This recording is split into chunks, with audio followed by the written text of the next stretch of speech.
I'm not much of a gamer, so maybe I'm missing something here about this whole Hogwarts legacy situation.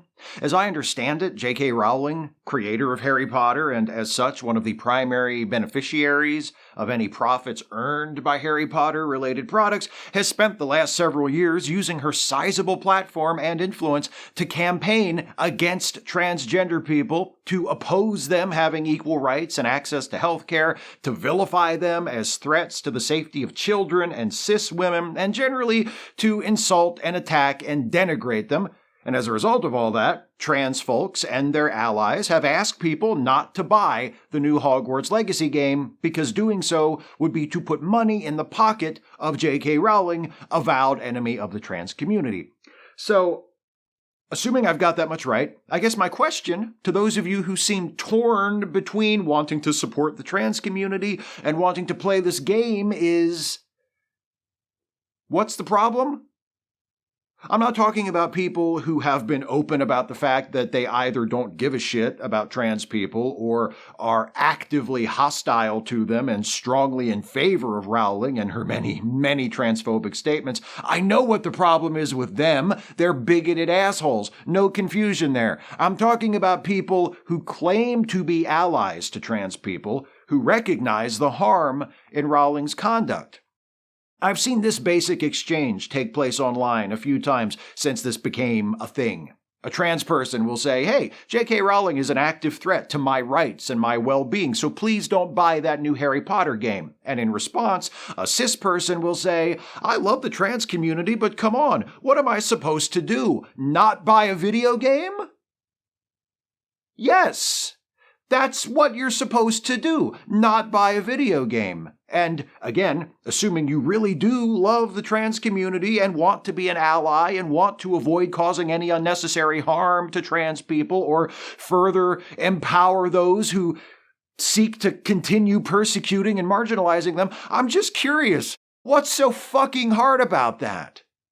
How hard is it to not do something you don't have to do to avoid contributing to harm being caused to people you care about? How hard is it to not buy a thing you do not need to buy in the first place? Because when I put it that way, it sure doesn't seem like it should be hard at all or require more than a second's thought. You know? Am I missing something? What's the hang up here?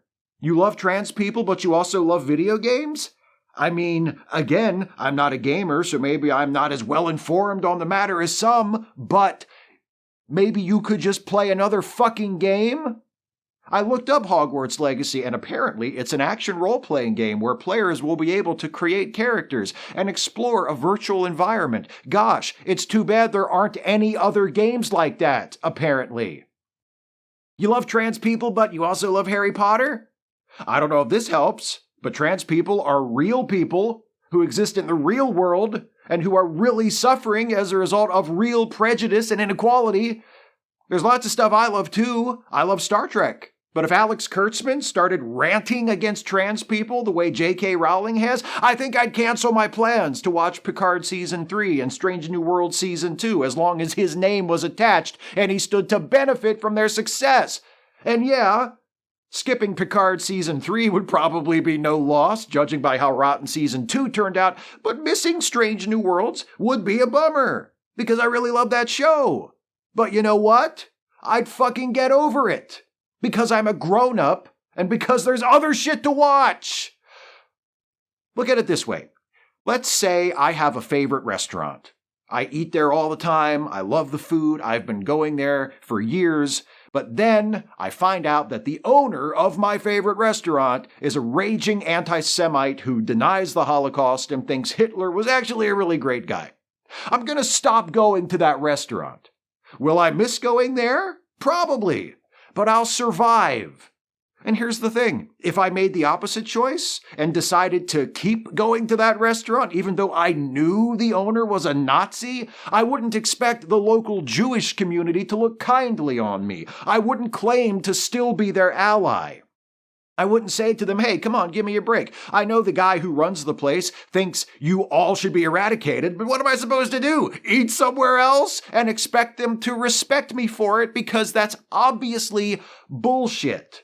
You can either act like an ally to the trans community or you can buy that video game. And if you're really torn about what to do, it seems to me that you've already made your choice.